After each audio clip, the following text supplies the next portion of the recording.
வணக்கம். வணக்கம். ஜீவன் டிவி நேயர்களுக்கு இன்னைக்கு ஒரு அற்புதமான ஒரு கவிதை விருந்து காத்திருக்கு.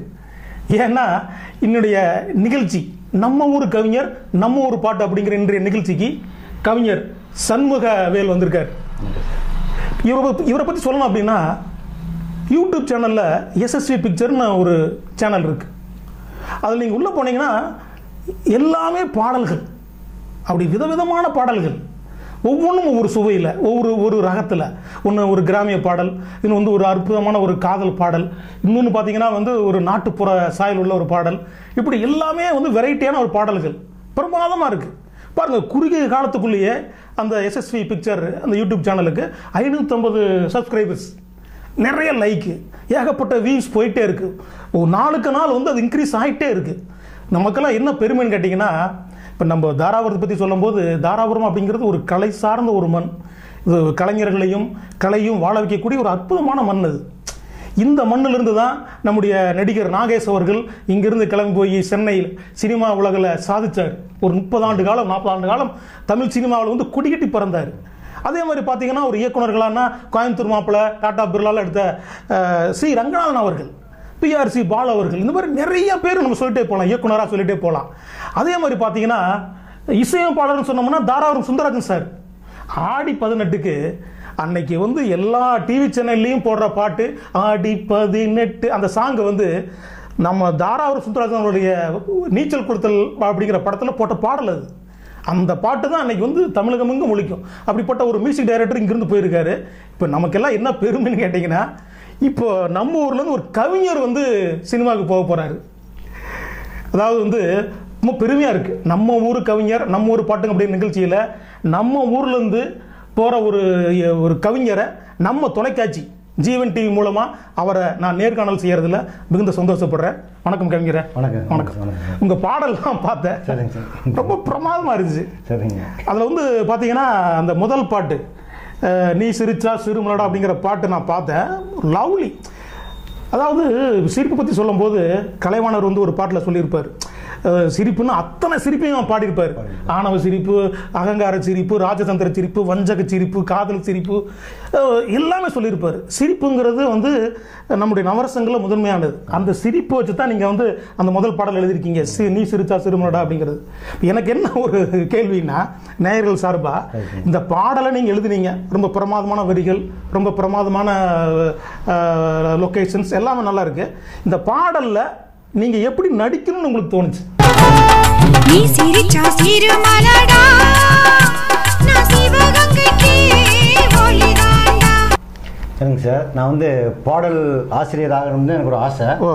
எனக்கு நம்மளோட உலகத்துக்கு தெரியணும் அப்படின்னாக்க சினிமா துறையில் தான் தெரிய வைக்க முடியும் அப்படிங்கிற ஒரு லட்சியம் எனக்கு. அதனால் ஒரு நண்பர்கள் கிடைச்சாங்க, அதை அப்படியே வீடியோ பண்ணேன். அப்புறம் யூடியூப்பில் போட்டு நீ சிரிச்சா சிறுமலடா நான் சிவகங்கைக்கு ஒளிதாண்டா. இப்போ நீங்க சொல்லும் போது எனக்கு ஒன்று தோணுது, என்ன கேட்டீங்கன்னா, இன்னைக்கு இருக்கிற இந்த டிஜிட்டல் உலகத்தில் அன்னைக்கு சினிமா படத்தில் நடிக்கணும்னாவோ, சினிமா படத்தை எடுக்கணும்னாவோ, சினிமா படத்தை டைரக்ட் பண்ணணும்னாவோ மிகப்பெரிய ஒரு அனுபவம் தேவைப்படும். ஒரு டைரக்டர்கிட்ட போய் ஒர்க் பண்ணணும், அதுக்காக நிறைய விஷயங்கள் நம்ம கற்றுக்கணும். இப்போ அப்படி இல்லை, எல்லாருமே சேர்ந்து ஒரு ஷார்ட் ஃபிலிம் ஒன்று பண்ணுறாங்க, அதை அப்படியே சினிமா ஆக்குறாங்க. ஒரு ஷார்ட் ஃபிலிம் எடுத்தோம்னா ஒரு 30 நிமிஷத்துக்குள்ள 20 நிமிஷத்துக்குள்ள எடுத்து முடிச்சோன்னா தெரிஞ்சது பிரமாதமாக இருக்கு. இதே நம்ம 2 மணி நேரம் பண்ணக்கூடாது. அந்த மாதிரி எத்தனையோ படங்கள் போயிருக்கு. நிறைய படங்கள் சொல்லலாம். அது விஜய் சேதுபதி சார் படங்கள்லாம் பார்த்தீங்கன்னா இந்த மாதிரி நிறைய படங்கள் நம்ம சொல்லலாம். ஒரு ஷார்ட் ஃபிலிம் படமாகுது. அதே மாதிரி இன்னைக்கு உங்களை மாதிரி கவிஞர்கள் யூடியூப்ல தன்னுடைய பாடல்களை எழுதி அதை படமாக்கி ஒரு வீடியோ பதிவாக போடும்போது உங்களுக்கு மிகப்பெரிய ஒரு சினிமா வாய்ப்புகள் நிச்சயம் நிறைய வரக்கூடிய வாய்ப்பு இருக்கு.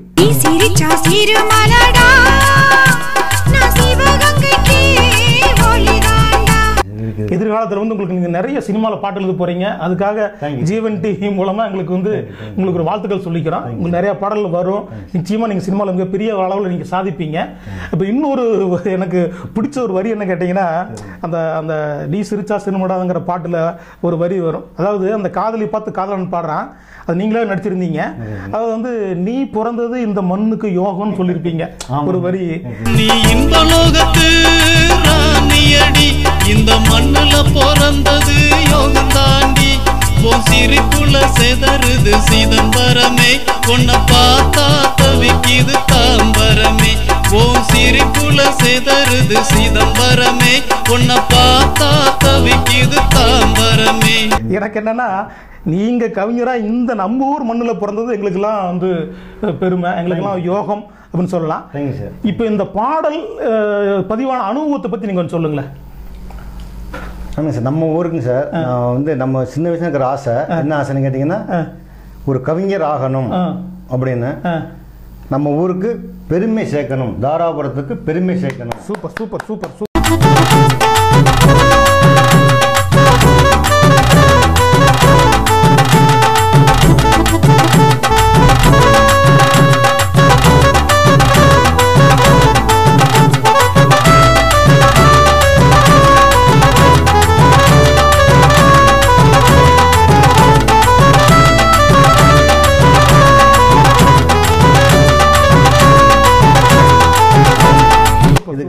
தாராபுரத்து பெருமை சேர்க்க நம்ம ஒரு கவிஞனா ஆகணுங்கிறது என்னோட லட்சியம். அதாவது வந்து கவிஞர் இந்த கவிதை அப்படிங்கிறதெல்லாம் வந்து அது வந்து ஒரு கடவுள் கொடுத்த வரம் தான்.